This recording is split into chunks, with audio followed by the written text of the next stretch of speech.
Hello, good morning सगळ्यांना. तर आज आहे गणपती बाप्पाचा शेवटचा दिवस, तर त्याच्यासाठीच मी ही भाजीचा नैवेद्य बनवणार होते. आमच्याकडं नाही बनवत असा काही नैवेद्य वेगळा, पण मग इकडं मी नाशिकमध्ये राहते, तर मग नाशिकला असं बनवतात. सगळ्याच बायका घेत होत्या, तर मग मी सुद्धा घेतली. म्हटलं चला आपणही बनवून बघूया, आपणही ट्राय करू. त्याच्यामुळं मग मी ही भाजी घेतली. ही भाजी ना याच्यामध्ये 21 भाज्या असतात आणि गणपती बाप्पाला याचा नैवेद्य दाखवतात इकडं. तर मग मी सुद्धा घेतली. मग म्हटलं चला रेसिपीसुद्धा तुमच्यासोबत शेअर करावी. तुमच्याकडं पण आहे का असं काही?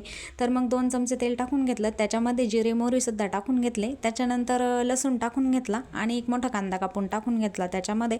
त्याच्यानंतर याच्यामध्ये लाल तिखट, हळद पावडर आणि घरगुती मसाला आपला आणि अंबारी मसाला आणि मटण मसाला असे मसाले मी याच्यामध्ये टाकले. याला ना तुम्ही हिरव्या वाटणामध्ये सुद्धा बनवू शकता, पण मग आमच्या घरात हिरवं वाटण्याचं काही आवडतच नाही. आम्हाला सगळं लाल मसाल्याच्याच भाज्या आवडतात, त्याच्यामुळं आम्ही लाल मसाल्यातच बनवत असतो सगळ्या भाज्या. त्याच्यानंतर मग मी लगेच हे एकत्र करून घेतलं आणि ह्या भाज्या छान धुवून घेतल्या आणि याच्यामध्ये टाकून दिल्या. याच्यामध्ये चवीनुसार मीठसुद्धा घालून घेतलं लगेच आणि मस्त एकत्र करून घेतलं. तर तुमच्याकडे आहे का असं काही? मला नक्की सांगा कमेंट करून. आमच्याकडं तर म्हणजे माझ्या घरी तिकडं गावाकडं नाहीच आहे, पण मग इकडं आहे म्हणून मी बनवलं. म्हटलं चला तुमच्यासोबतही रेसिपी शेअर होईल.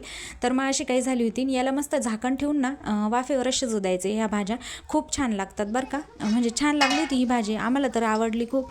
तुम्हाला आवडते का नक्की सांगा मला कमेंट करून. तुमच्याकडं बनवतात का ते सुद्धा सांगा. तुम्ही बनवली होती का नैवेद्यासाठी? चला बाय, आता भेटूया पुढच्या व्हिडिओत.